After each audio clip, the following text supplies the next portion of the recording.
அனைவருக்கும் வணக்கங்க. இன்னைக்கு வந்து அனைத்து மக்கள் அரசியல் கட்சியுடைய கட்சி அலுவலகம் மதுரை மேற்கு தொகுதியில் சிக்கந்தர் சாகுபடி பகுதியில் திறந்திருக்கோம்.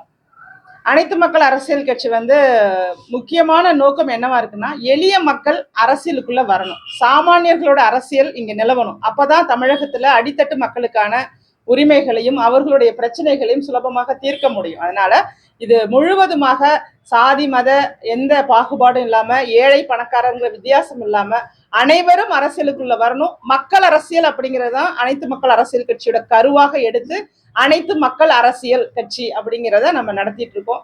இப்போ எழுச்சியாக தமிழகம் முழுவதும் பலர் வந்து இப்ப கட்சியில இணைஞ்சிக்கிட்டு இருக்காங்க. ஆங்காங்கே அனைத்து இடங்களிலுமே, அனைத்து மாவட்டங்களிலுமே விரைவில் அலுவலகம் திறக்கப்பட உள்ளது. குறிப்பாக பெண்கள் பாதுகாப்பு, இங்க நடக்கக்கூடிய சட்ட ஒழுங்கு பிரச்சனை எல்லாம் இருக்கு பாருங்க. இதற்கெல்லாம் வந்து முக்கிய காரணம் ஒரு நிர்வாக திறனுள்ள ஒரு அரசு இல்லைங்கிறது தான். அந்த நிர்வாக திறனற்ற அரசாக இருக்காங்கன்னா, அங்க இருக்கிறவங்களுக்கு அரசியல் அப்படின்னா என்னன்னா, தன்னை பற்றியும் தன் குடும்பத்தையும் பற்றியும் அதை மட்டுமே நினைத்து கொண்டு அதை வளர்க்கிறதா அரசியல் இருக்காங்க. அதையெல்லாம் மாற்றணுங்கிறது தான் எங்களுடைய நோக்கமா இருக்கு. அந்த நோக்கத்தின் அடிப்படையில மக்களுக்கான அரசியலை எடுத்து சொல்வோம் அப்படிங்கிறதுல உறுதியா இருக்கும். கட்சி வந்து 2019 நாங்க வந்து டெல்லியில பதிவு செய்யப்பட்டு, கொரோனா காரணமாக 2020 பதிவு செய்யப்பட்டது. 2021 தேர்தலில் 21 தொகுதியில கேஸ் சிலிண்டர் சின்னத்துல வேட்பாளர்கள் 10 பெண்களும் 11 ஆண்களும் களத்துல இறங்கினாங்க.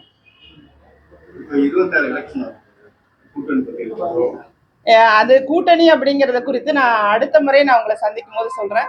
தற்போது வந்து கட்சியுடைய வளர்ச்சியை நோக்கி போயிட்டு இருக்கோம். ஏன்னா இன்னைக்கு இளைஞர்களும் பெண்களும் அரசியலுக்குள்ள வருவதற்கு தயாரான ஒரு சூழ்நிலை இன்னைக்கு நிலவி இருக்கு. இந்த சூழ்நிலையில அரசியல்னா என்ன அப்படிங்கிறத மக்கள் மத்தியில எடுத்துட்டு போறதுக்கு கண்டிப்பாக என்னால முடியுங்கிற முழு நம்பிக்கையோட நான் செயல்பட்டு இருக்கேங்க. ஏன்னா இன்னைக்கு பெரிய புகழ் மட்டும் சொந்தமா இருந்தா, நடிகரா இருந்தா போதும், வேற ஏதாவது தகுதி இருக்கணும் அப்படிங்கிறது தான் அரசியலுக்கான அடிப்படை தகுதியா இருக்கு. இன்னாரோட வாரிசா இருக்கணும், முதலமைச்சருக்கு மகனா இருக்கணும், அல்லது அமைச்சர் வீட்டு வாரிசா இருக்கணும், அல்லது ஒரு புகழ்பெற்ற சினிமா நடிகரா இருக்கணும். இவர்கள் தான் அரசியல் கட்சியை வந்து அவங்க உரிமைக்கு கொண்டாட முடியும்னு நினைக்கிறாங்க. அப்படி கிடையாது. அடிப்படையாக இந்தியாவில் உள்ள யார் வேணாலும் ஒரு அரசியல் கட்சி தொடங்கலாம். அந்த அரசியல் கட்சி அப்படிங்கிறது அதோடைய நோக்கம் சரியானதாக இருந்தால் மக்கள் வந்து எழுச்சியோடு அங்க வருவாங்க, ஒரு மக்களுக்கான அரசியலை உருவாக்குவாங்கிறதுல நான் உறுதியா இருக்க. கண்டிப்பாக விரைவில் அனைத்து மக்கள் அரசியல் கட்சி தமிழகம் முழுவதும் எல்லாராலையும் பேசப்படக்கூடிய ஒரு இடத்திற்கு வந்துருங்கிறது எங்களோட.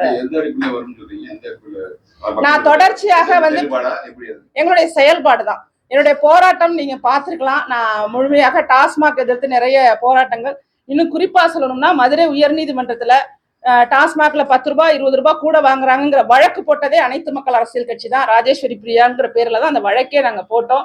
அந்த வழக்குக்கு தீர்ப்பு கூட நாங்க வாங்கி வச்சிருக்கிறோம், ரசீது கொடுக்கணும் அப்படிங்கிற அடிப்படையில. ஏன்னா 4500 கோடிக்கு மேல கள்ள வருமானம் ஈட்டக்கூடிய ஒரு துறையாக அரசாங்கம் நடத்தக்கூடிய டாஸ்மார்க்கே நடக்குது. அப்ப மற்ற நிறுவனம்லாம் எப்படி நடக்கும்? ஒரு எம்ஆர்பியை விட ஒரு 10 பைசா கூட வாங்கிட முடியுமா மற்ற பொருள்ல?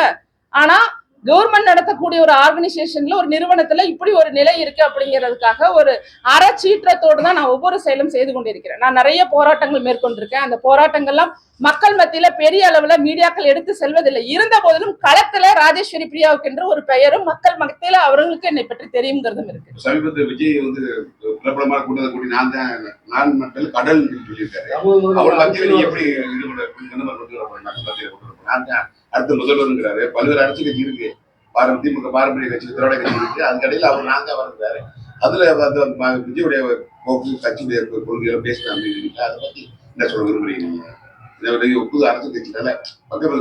நிச்சயமாங்க. அதாவது இன்னைக்கு இளைஞர்கள்ட்டையும் பெண்கள்ட்டையும் என்னை எடுத்து சென்றதே வந்து விஜய் விஷயத்துலதான். உங்களுக்கும் தெரிஞ்சிருக்கும்னு நினைக்கிறேன்.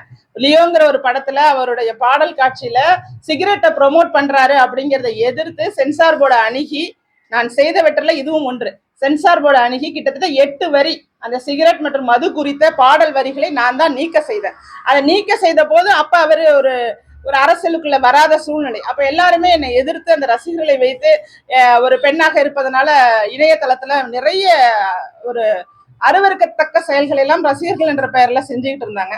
அதற்காக நான் திரு விஜய் அவர்கள் மீது வழக்கு கொடுத்தேன். டிஜிபி அலுவலகத்துக்கு போய் இது மாதிரி நான் ஒரு நல்ல செயலை சமூகத்திற்காக செய்யும் போது கருத்தால வெல்லலாமே தவிர அவர்களுக்கு பணம் இருக்கு புகழ் இருக்கு அப்படிங்கிறதுனால கூட்டத்தை வச்சுக்கிட்டு ஒரு பெண்ணை வந்து தவறாக சித்தரித்து பேசுவதுங்கிறது அநாகரிகத்தோட உச்சக்கட்டம். இன்னும் மற்ற பெண்கள்லாம் வெளியில வரணும்னா என்ன மாதிரி உள்ள ஆட்கள் இங்க நின்று போராட வேண்டிய ஒரு நிலையில இருந்துகிட்டு இருக்கோம். ஒரு நியாயத்துக்காக ஒரு நல்லது செய்யணும்னா கூட. ஏன்னா அந்த இடத்துல திரு விஜய் அவர்கள் ஒரு வார்த்தை கூட நல்லது செய்யறவங்களை பத்தி பேசாதீங்கன்னு அவங்களோட ரசிகர்களுக்கு ஒரு அறிவுரை கூட வழங்கல. அவருக்கு என்ன தகுதி இருக்குன்னு எனக்கு தெரியலங்க.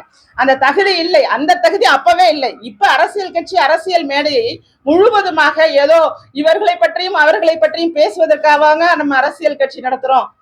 முக்கியமாக மக்களுடைய அடிப்படை பிரச்சனைகளை பற்றி பேசுவதற்கு தான் ஒரு அரசியல் கட்சி இருக்கணுமே தவிர எனக்கு யார் எதிரி தெரியுமா அப்படின்னு எப்படி கேட்க முடியும்? ஒரு பரிசோதிக்கப்படாத அரசியல் கட்சி எதிரியை எப்படி தீர்மானிக்க முடியும்? ஒரு கணக்கு இருக்குல்ல, தேர்தலில் வாக்கு வங்கி இருக்குல்ல, போன தேர்தலில் என்ன வாக்கு வங்கி வச்சிருந்திருக்காங்க, இந்த தேர்தலில் என்ன வாக்கு வங்கி வச்சிருக்காங்கிற இடம் இருக்குல்ல, அதை வைத்துதானே எதிரிகள் யார் முதலிடம் யார் எதிர்கட்சி அப்படிங்கறதெல்லாம் நிர்ணயிக்க முடியும். நானும் சொல்லலாம் எனக்கும் திமுக தான் எதிரி அப்படின்னு நானும் பேசலாம், அது பேச்சு. பட் உண்மை அப்படிங்கிறது என்னங்கிறது மக்களுக்கு அரசியலை நீங்க எப்படி அணுகணும். நான் இப்ப நீங்க கேட்டீங்க நான் என்னென்ன போராட்டம் செய்தேன், என்ன வழக்கு தொடுத்தங்கிறத மக்களுக்காக என்னென்ன செய்திருக்கிறேன் என்பது இன்னும் பட்டியலிட 1 மணி நேரம் தேவை எனக்கு. அந்த அளவுக்கு நான் செஞ்சிருக்கேன்.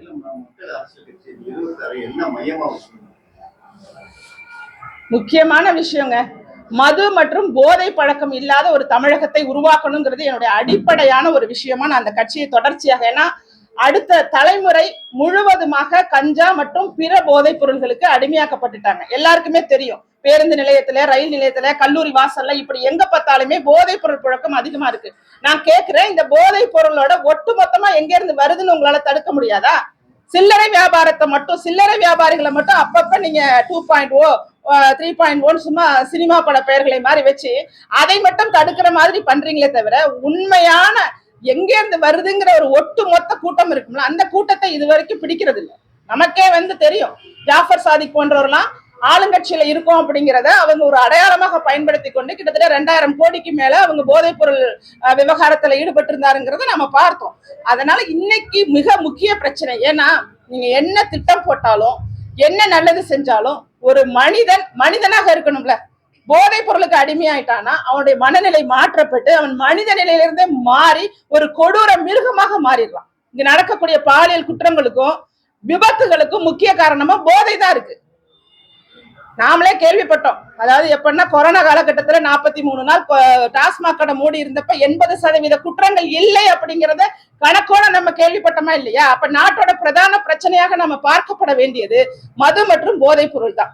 ஒரே கொஸ்டின் தான், நீ இளைஞர்கள் பெண்கள் பாதுகாப்பு சொன்னீங்க. இந்த விஜய் மாநாட்டுல வந்து ஒரு இளைஞரை வந்து அப்படியே அவர் சுத்தி எரிகிறாங்க.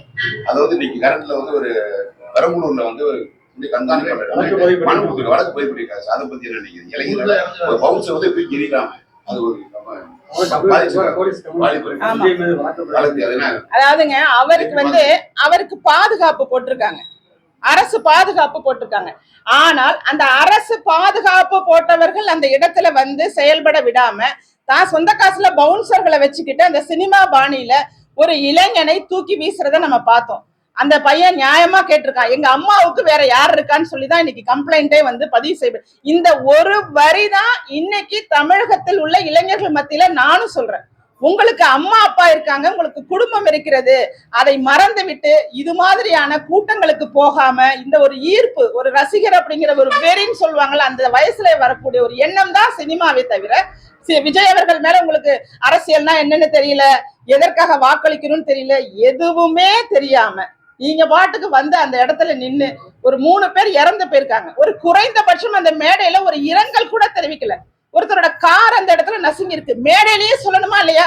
அதற்கு நான் பொறுப்பேற்றுக் கொள்கிறேன். நீங்க தனியா சொன்னீங்கிறது வேற, மேடையில உங்களை நம்பி வந்த ஒருத்தருடைய உடைமை பாதிக்கப்பட்டிருந்தா அதை சொல்லணுமா இல்லையா? அப்ப விஜய் அவர்களுக்கு அரசியல் என்பது என்னவென்று தெரியாமல் அரசியலுக்குள்ள இருக்காரு. அவர் அரசியலை முதல்ல கற்றுக்கொள்ளணும், அதுதான் என்னோட வேண்டுகோள். என்னன்னா நீங்க யார் வேணாலும் வரலாம், ஆனா நீங்க நீண்ட தூரம் பயணம் செய்யாம எடுத்த உடனே நான் சிஎம் அப்படின்னு சொல்றது மிகவும் வருத்தமா இருக்கு. அப்படி பார்த்தா நான்லாம் உங்களை விட சீனியர், நீங்க கிட்ட பணமும் புகழும் இல்லைன்னா நாங்கெல்லாம் அரசியலுக்கு தகுதியற்றவர்களா? உங்களை விட திறமையும் தகுதியும் எல்லாமே இருக்கு. பணமும் புகழும் மட்டும் அரசியல் கிடையாது. மக்களுடைய செல்வாக்கு அப்படிங்கிறது கொஞ்சம் கொஞ்சமா நாங்க மக்கள் மத்தியில போய் மக்களோட அரசியல் செய்து, அறிஞர் அண்ணா அவர்கள் சொன்னது போல மக்களோட வாழ்ந்து ஒரு அரசியலை நாம செய்துதான் கொண்டுட்டு வரணும். இன்னைக்கு அந்த அந்த இடத்துல இறந்து போனவங்களோட ஆத்மா என்ன பாடுபடும் நினைச்சு பாருங்க. ஒரு இளைஞன் வந்து விபத்துல இறந்து போயிட்டான்னா அவரோட குடும்பம் எவ்வளவு பாதிக்கப்படும். அப்ப இந்த அரசியல் மிகவும் மோசமான அரசியல். இந்த அரசியலை, இது போன்ற அரசியலை தன் சுயநலத்திற்காக, தான் சுயமாக வேண்டும் என்பதற்காக மட்டும் ஒரு அரசியல் நடத்துவது நியாயமற்றது. மக்கள் தான் இவரை சிஎம்னு சொல்லணுமே தவிர நான் ஆட்சிக்கு வரணுங்கிறது, நான் மட்டுமேங்கிறது ஒரு புதுசா வர்றவங்க சொல்ல முடியாது. வாக்கு வங்கி இருந்துச்சுன்னா சொல்லலாம், வாக்கு வங்கியை நிரூபித்த பிறகு கண்டிப்பாக சொல்லலாம். அதற்கு முன்னதாக தன்னை பற்றியே, நான் மார்க்கெட் போறதுக்கு முன்னாடியே நான் அரசியலுக்கு வந்துட்டேன், நான் இப்படி, நான் அப்படி, நான் ஒரு சிங்கம், தன்னை பற்றியே புகழ்பாடி கொள்வதற்கு ஒரு அரசியலோ அரசியல் கட்சியோ லட்சக்கணக்கான பேரோ முன்னாடி தேவையே இல்லைங்கிற. அரசியல் படுத்துங்க, ஒரு ஒரு மனிதனையும் அரசியல் படுத்துங்க. நீ இன்னைக்கு படுகின்ற சிரமத்திற்கு எங்கேயோ ஒரு இடத்துல உன் உரிமையோ உன் பணத்தையோ யாரோ எடுத்துக்கிட்டாங்க, இன்னைக்கு ஆதிதிராவிடர் அவங்களுக்கு ஒதுக்கப்படுற ஃபண்ட் எங்க போகுதுன்னு கேள்வி கேளுங்க. அந்த ஃபண்டையும் அவர்களுக்கு சரியாக போய் சேரலங்கிற அதுதான் அரசியல்.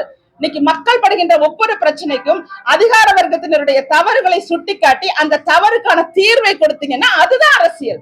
அந்த அரசியலை விட்டுட்டு நீங்க பண்ணக்கூடிய அரசியல் அப்படிங்கிறது தான் என்கிற அகந்தையோட, தன்னிடம் பணம் இருக்கு, தனக்காக வந்து கூட்டம் கூடுது, கணவனை விட ஒரு மனிதனை பிடிக்கும்னு ஒரு பெண் சொல்லக்கூடிய அவலம் அசிங்கமா இருக்கு, அசிங்கமா இருக்கு. இதெல்லாம் பார்த்து சகிக்கவே முடியல. ஒருத்தரை பிடிக்குதுன்னு சொல்றதுக்கு எல்லாருக்கும் உரிமை இருக்கு, ஆனா கணவரோட பிடிக்குதுங்கிறது நம்ம கலாச்சாரத்தையே கெடுக்கிற மாதிரி இருக்கு. அந்த அளவுக்கான அரசியல் மிக மிக ஆபத்தானது. இளைஞர்கள் இதை புரிந்து கொண்டுதான் நடந்துக்கணும். அப்ப நீங்க கேட்டது மாதிரி விஜய் இருக்கும் போது நீங்க எப்படி வருவீங்கன்னா, நிச்சயமாக விஜயாலேயே அரசியல் பண்ண முடியுது, மக்கள் கூட்டத்தை கூட்ட முடியுதுன்னா கண்டிப்பாக என்னால அதை விட மிகப்பெரிய நல்ல கூட்டத்தை உருவாக்க முடியும். அந்த மாதிரி ஓட மாட்டாங்க, கொடியை அவமானப்படுத்த மாட்டாங்க, கொடியை தூக்கி வீச மாட்டாங்க. கழுத்துல இருக்கிற அந்த கொடி போட்ட ஒரு மஃப்ளரா அது போட்டிருக்கும் போது அதை தூக்கி வீசுறாங்கல்ல, அந்த துண்டை, ஆமா துண்டு, அதை தூக்கி வீசுறதெல்லாம் வந்து உண்மையாகவே கட்சியை நேசிக்கக்கூடியவர்கள், அரசியலை தெரிந்தவர்கள் யாராவது பண்ணி பார்த்திருக்கீங்களா? நீங்க உங்கள்கிட்ட கேக்குறேன். இது ஒரு அவமதிக்கிற செயல், இது ஒரு அவமரியாதை கொடுக்கக்கூடிய ஒண்ணு. இந்த மாதிரி ஒரு அவமரியாதையை அவர் செய்திருக்கிறார். இது ஒரு அரசியல் கட்சி கிடையாது, அது ஒரு ரசிகர் கூட்டத்தை வைத்துக் கொண்டு நடக்கின்ற கேலி கூத்தாகத்தான் நான் பார்க்கிறேனே தவிர, அவர்கள் அரசியலை நல்லா கத்துக்கிட்டு மக்கள் மத்தியில நல்ல பெயரோட வந்தா நானும் வரவேற்பேன். இன்னைக்கு இருக்கிற நிலைமைக்கு அவருக்கு அரசியல் அறிவு அப்படிங்கிறது மிக குறைவாக இருக்கிறது. அதை வளர்த்து கொள்ள முயற்சி செய்ய வேண்டும். ஆமா, எல்லாருமே நிர்வாகிகள். அது நாங்க குறிப்பு எழுதி கொடுத்துருவோம். ஒரே விஷயம் கட்டுக்குட்டி பயிற்சி எடுத்துதான் கட்சி கொண்டு வச்சிருக்கீங்க. அதே மாதிரி அதுக்கு உதாரணமா வந்து தமிழிசை சௌந்தரராஜன் சொல்லியிருக்காரு, குடிப்பறக்க ஒரு ஊருடைய குடிப்பறக்க வந்து அதுவே அவங்களால சரியா ஓட்ட முடியல. அது வந்து ஒரு சரியா அதாவது கட்டுக்குட்டிங்கிறதுக்கு சரியான உதாரணம். அதை பத்தி என்ன நினைக்கிறீங்க? ஒரு கொடிமரம் வந்து அதே சாய்ந்து போய் காரில் வந்து சொல்லிட்டீங்களா? கொடிமரம் கட்சியுடைய கொடி வந்து நீங்க மாதிரி தெரியுது, அது ஆள் செய்ய மாட்டாங்க. கட்சி கொடி வந்து ஒரு தெய்வம் மாதிரி எனக்கு பழக்கார கட்சி கொடி பிரதேசம் முக்கியமா, அது ஒரு கட்சியுடைய கொடி வந்து முக்கியமானது. அதே மாதிரி ஒரு கொடி கம்பத்துமே அவரால் சரியா நட முடியல. எப்படி அரசு அதை எப்படி பாக்குறேன்? இல்ல, இதேதாங்க. அதாவது அரசியலோட அடிப்படை தெரியாதவர்களால எப்படிங்க கட்சி கம்பத்தை கூட வைக்க முடியும்? ஏன்னா அவர்களுக்கு வந்து விளம்பரம் அப்படிங்கிறது தேவையில்லை. அந்த விளம்பரம் தேவையில்லை அப்படிங்கிறதுனால அது மட்டுமே அவங்க அரசியலா நினைக்கிறாங்க. விளம்பரம் இல்லாம காசு கொடுக்காம நம்மளால கூட்டம் கூட்ட முடியும், அப்ப நம்ம அரசியல்ல பெரிய ஆளாயிடலாம் அப்படிங்கிற ஒரு இடம் இருக்குல்ல, அது வந்து ஒரு வேலை செய்ய தெரியல. நீங்க சொல்றது வந்து அதுவே கார் மேல விழுந்துச்சு, நபர் மேல விழுந்தா உயிர் பலியில ஏற்படும். அப்ப இது போன்ற தவறுகள்லாம், ஏன்னா அனுபவசாலிகள் யாருமே கட்சிக்குள்ள போகல, அதுதான் அங்க உண்மை. இன்னைக்கு இருக்கக்கூடிய சின்ன பசங்க அந்த எப்படி வந்து முதல் நாள் முதல் காட்சி பார்ப்பதற்காக ரொம்ப ஆக்ரோஷமா அந்த தியேட்டருக்குள்ள போவாங்களோ அந்த பசங்க தான் தமிழகம் உள்ள அந்த பசங்களை மட்டுமே வச்சு இந்த கூட்டம் கூட்டப்படுது. இது மிக எளிமையான ஒன்று. அதை மட்டும்தான் பார்க்கறேன். அனுபவசாலிகளான அனுபவ அரசியலை கொண்டவங்க யாருமே இதுவரைக்கும் அவங்க கூட இல்லை. இது வந்து ஒரு வெற்றி கழகமா தான் போகுங்கிறது என்னுடைய கருத்து. இவர் தாக்கப்பட்டது அப்படிங்கிறது அது உண்மையா உண்மை இல்லையா? ஏன்னா தொடர்ச்சியாக கிட்டத்தட்ட 100 தொகுதிகளுக்கு மேல அவர் பயணம் செய்து கொண்டிருக்கும் போது ஒரே மாதிரியான சம்பவம் திரும்ப திரும்ப நடக்குது அப்படின்னா அந்த இடத்துல யாருக்கா இருந்தாலும் ஒரு சந்தேகம் வரத்தான் செய்யும். இது வேணும்னு நடக்குதா, இல்ல இது திட்டமிட்டு நம்ம கூட்டத்தை வந்து திசை திருப்புவதற்காக நடத்துதாங்கிற சந்தேகம் வரத்தான் செய்யும். அந்த சந்தேகத்தின் அடிப்படையில அங்க ஏதோ பிரச்சனைகள் ஏற்பட்டிருக்கலாம். அந்த அது வந்து அங்க இருந்து சரியான தகவலை இல்லாம நம்ம பேச முடியாது. ஏன்னா ஒவ்வொருத்தரும் ஒவ்வொரு பதில் சொல்றாங்க. அந்த ஆம்புலன்ஸ் டிரைவர் சொல்றாரு இந்த கூட்டத்துல யாரோ மயங்கி விழுந்தாங்கன்னு அவர் ஒரு பதில் சொல்றாரு. ஆனா வெளியில உள்ள அதிகாரிங்க என்ன பதில் சொல்றாங்கன்னா விபத்து நடந்திருக்கு, அங்க விபத்து நடந்திருக்கு, அந்த விபத்துக்காக தான் நாங்க போனோம்னு சொல்றாங்க. அப்ப முன்னுக்கு பின் முரணான தகவல்கள் வரும்போது அது குறித்து நாம வந்து விளக்கமா பேச முடியாது. கோவப்பட்டாங்கன்னா அந்த அளவுக்கு இரிட்டேட் பண்ணிருக்காங்கிறத நாங்க உணர்றோம். அது எல்லா இடத்துலயும் நடக்குதுங்க. கோவப்படுத்தி எப்படியாவது ஒரு இயலாமைன்னு கூட சொல்லலாம். திமுகவிற்கு ஒரு பயம் வந்துட்டு அதிமுகவுடைய எழுச்சி பிரச்சாரம் நல்லா இருக்கு, மக்கள் கூடுறாங்கிறதோட பயமா கூட இருக்கலாமே தவிர இதுக்கு இவ்வளவுதான் கருத்து சொல்ல முடியுங்க. எடப்பாடியுடைய பிரச்சாரம் எப்படி இருக்கு? எந்த மாதிரி பாருங்க அதிமுக எடப்பாடி கூட்ட மக்கள் அதிமுக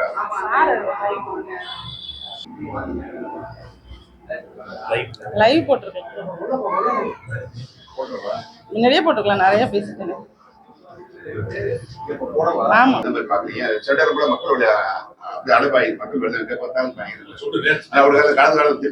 வரவேற்பா இல்ல இது வந்து திமுக ஆட்சியுடைய எதிரலை தாங்க. அதாவது எதிர்ப்பு அலை மக்கள் மத்தியில பரவலாக இந்த ஆட்சியை குறித்தும் இந்த நிர்வாகத்தை குறித்தும் ஒரு துறை கூட இங்க ஒழுங்கா செயல்படல, அரசு இயந்திரம் சரியான முறையில் இயங்கல அப்படிங்கிறதுடைய கோபம் தான் இன்னைக்கு எதிர்கட்சி தலைவர் மேற்கொள்ளக்கூடிய ஒரு பிரச்சாரத்துல அதிக கூட்டம் வருவதற்கான காரணமா இருக்கு. தன்னிச்சையாகவே மக்கள் கலந்துக்கிறாங்க. அதற்கு மிக முக்கிய காரணம் ஆட்சி மாற்றம் வேண்டும் அப்படிங்கிற இடம். அந்த ஆட்சி மாற்றம் அப்படிங்கிற இடத்துல ஏற்கனவே 4 ஆண்டு காலம் முதல்வராக இருந்த ஒருவர் அவர் செய்த திட்டங்கள் மக்கள் மத்தியில இன்னைக்கு வரைக்கும் பயனுள்ளதாக இருக்குங்கும் போது நாம வந்து நிச்சயமாக இவரை மீண்டும் ஆட்சியில் அமர்த்தணும். 7% இடஒதுக்கீடு நீட்டு கொடுத்ததா இருக்கட்டும், 11 மருத்துவ கல்லூரிகளை கொண்டு வந்ததா இருக்கட்டும், இது போல அடுக்கடுக்காக சொல்லிக் கொண்டு போற அளவுக்கு மக்கள் மத்தியில காவேரி நாங்க டெல்டா பகுதியில வேளாண் மண்டலமாக பாதுகாக்கப்பட்ட வேளாண் மண்டலமாக மாத்தினதா இருக்கட்டும், ஒவ்வொரு பகுதியிலுமே கால்நடை வாரியம் அமைச்சதா இருக்கட்டும், இப்படி சொன்னோம்னா சொல்லிக்கிட்டே போகலாம்.